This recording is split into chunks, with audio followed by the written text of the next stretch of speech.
Lukas 5. Pada suatu kali Yesus berdiri di pantai Danau Genesaret, sedang orang banyak mengerumuni Dia hendak mendengarkan firman Allah. Ia melihat dua perahu di tepi pantai. Nelayan-nelayannya telah turun dan sedang membasuh jalannya. Ia naik ke dalam salah satu perahu itu, yaitu perahu Simon, dan menyuruh dia supaya menolakkan perahunya sedikit jauh dari pantai. Lalu ia duduk dan mengajar orang banyak dari atas perahu. Setelah selesai berbicara, ia berkata kepada Simon, "Bertolaklah ke tempat yang dalam dan tebarkanlah jalamu untuk menangkap ikan." Simon menjawab, "Guru, telah sepanjang malam kami bekerja keras dan kami tidak menangkap apa-apa. Tetapi karena Engkau menyuruhnya, aku akan menebarkan jala juga." Dan setelah mereka melakukannya, mereka menangkap sejumlah besar ikan sehingga jala mereka mulai koyak. Lalu mereka memberi isyarat kepada teman-temannya di perahu yang lain supaya mereka datang membantunya. Dan mereka itu datang, lalu mereka bersama-sama mengisi kedua perahu itu dengan ikan hingga hampir tenggelam. Ketika Simon Petrus melihat hal itu, ia pun tersungkur di depan Yesus dan berkata, "Tuhan, pergilah daripadaku, karena aku ini seorang berdosa." Sebab ia dan semua orang yang bersama-sama dengan dia takjub oleh karena banyaknya ikan yang mereka tangkap. Demikian juga Yakobus dan Yohanes, anak-anak Zebedeus, yang menjadi teman Simon. Kata Yesus kepada Simon, "Jangan takut, mulai dari sekarang engkau akan menjala manusia." Dan sesudah mereka menghela perahu-perahunya ke darat, mereka pun meninggalkan segala sesuatu lalu mengikut Yesus. Pada suatu kali Yesus berada dalam sebuah kota. Di situ ada seorang yang penuh kusta.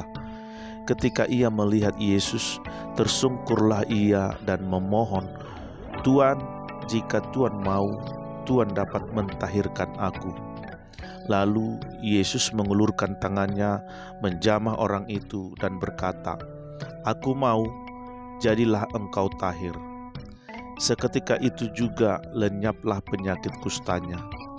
Yesus melarang orang itu memberitahukannya kepada siapapun juga dan berkata, "Pergilah, perlihatkanlah dirimu kepada imam dan persembahkanlah untuk pentahiranmu persembahan seperti yang diperintahkan Musa sebagai bukti bagi mereka."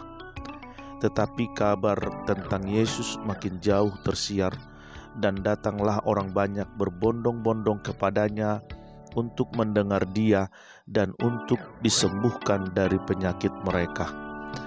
Akan tetapi ia mengundurkan diri ke tempat-tempat yang sunyi dan berdoa.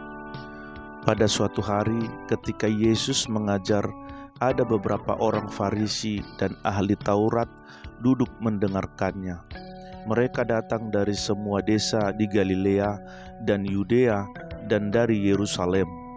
Kuasa Tuhan menyertai dia sehingga ia dapat menyembuhkan orang sakit. Lalu datanglah beberapa orang mengusung seorang lumpuh di atas tempat tidur. Mereka berusaha membawa dia masuk dan meletakkannya di hadapan Yesus.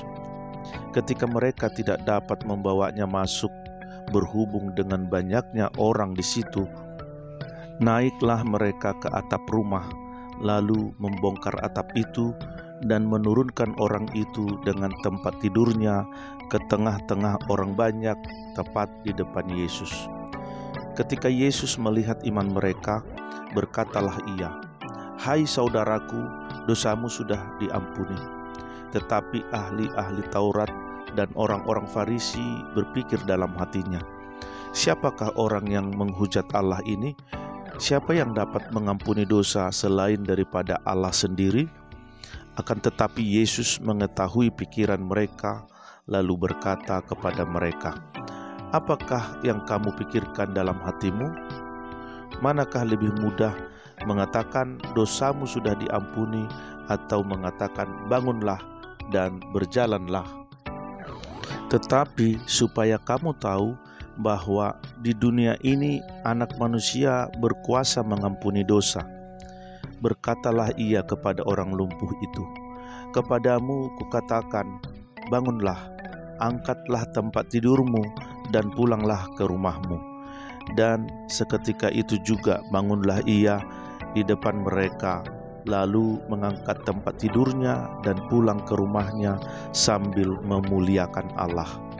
Semua orang itu takjub lalu memuliakan Allah, dan mereka sangat takut. Katanya, "Hari ini kami telah menyaksikan hal-hal yang sangat mengherankan." Kemudian ketika Yesus pergi keluar, ia melihat seorang pemungut cukai yang bernama Lewi sedang duduk di rumah cukai. Yesus berkata kepadanya, "Ikutlah aku." Maka berdirilah Lewi dan meninggalkan segala sesuatu, lalu mengikut dia. Dan Lewi mengadakan suatu perjamuan besar untuk dia di rumahnya, dan sejumlah besar pemungut cukai dan orang-orang lain turut makan bersama-sama dengan dia. Orang-orang Farisi dan ahli-ahli Taurat bersungut-sungut kepada murid-murid Yesus, katanya, "Mengapa kamu makan dan minum bersama-sama dengan pemungut cukai dan orang berdosa?" Lalu jawab Yesus kepada mereka, katanya, "Bukan orang sehat yang memerlukan tabib, tetapi orang sakit. Aku datang bukan untuk memanggil orang benar, tetapi orang berdosa, supaya mereka bertobat." Orang-orang Farisi itu berkata pula kepada Yesus, "Murid-murid Yohanes sering berpuasa dan sembahyang. Demikian juga murid-murid orang Farisi, tetapi murid-muridmu makan dan minum." Jawab Yesus kepada mereka, "Dapatkah sahabat mempelai laki-laki disuruh berpuasa sedang mempelai itu bersama mereka? Tetapi akan datang waktunya apabila mempelai itu diambil dari mereka, pada waktu itulah mereka akan berpuasa." Ia mengatakan juga suatu perumpamaan kepada mereka, "Tidak seorang pun mengoyakkan secarik kain dari baju yang baru untuk menambalkannya pada baju yang tua. Jika demikian, yang baru itu juga akan koyak, dan pada yang tua itu tidak akan cocok kain penambal yang dikoyakkan dari yang baru itu. Demikian juga tidak seorang pun mengisikan anggur yang baru ke dalam kantong kulit yang tua, karena jika demikian, anggur yang baru itu akan mengoyakkan kantong itu, dan anggur itu akan terbuang, dan kantong itu pun hancur.